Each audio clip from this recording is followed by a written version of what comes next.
બેંગ્લોરથી નીકળ્યા અને વરસાદે ફૂલ બાકાજીકી બોલાવ્યો મારા વાલા. તો હેલો દોસ્તો, કેમ છો બધા મિત્રો? જય દ્વારકાધીશ બધાને. રાત્રે આપણે બેંગ્લોર ઓફિસે આવીને સૂઈ ગયા હતા. સવારે ઉઠ્યા ને જવાની કમ્પ્લીટ કરીને બેટા નિરાતે. અને અમારો કન્યો ભૂખો થઈ ગયો હતો. ચાલો સમોસા ખાઈ નાખીએ. સમોસા નાસ્તો બાસ્તો કરીને ઓફિસે બેઠા હતા આપણે. ને આપણે કટકો બટકો કાંઈ આવે તો નાખવાનો હતો, તો કાંઈ મેળ આવ્યો નતો. બપોર થઈ ગયો તો જો અમારો પાછો કન્યો ભૂખો થઈ ગયો હતો. તો પારિયું ઠેકવા માંડ્યો હતો ને લીઓ ખાવાનું પાર્સલ ને ખાઈ લીધું ને આપણે બિલ આવવાનું હતું આવી ગયું હતું. કંઈ માલ નાખવાનો મેળ આવ્યો નહોતો એટલે વળી પાછા નીકળી ગયા અને આવી ગયા પંપે ડીઝલની ટાંકી બાકી ફૂલ કરાવીને નીકળી ગયા. ને મસ્ત મજાનું વાતાવરણ થઈ ગયું હતું. આગળ ગયા તો થોડો થોડો ટ્રાફિક હતો. ટ્રાફિકમાંથી નીકળીને આગળ આવેલા તો વરસાદે ફૂલ બાકાજીકી બોલાવી નાખી ને આપણે આવી ગયા. પછી શીરા પાસે આપણા બધા મિત્ર ભેગા થઈ ગયા હતા. તો ઘડીકની આગળ બેઠા વાતું કરી, ચા પાણી પીધા અને પછી કન્ટિન્યુ નીકળી ગયા આપણે પાછા. અને આવી ગયા આપણે ચિત્રદુર્ગ. પેલા રાજસ્થાનીની હોટલે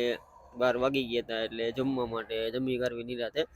હવે આપણે સૂઈ જવાનું થશે ને અમારા કનીભાઈ ગાડી હલાવશે. તો હવે ક્યાં સુધી ગાડી ચલાવે છે તો સવારે જોઈએ હવે. ને મળીએ નેક્સ્ટ વિડીયોમાં.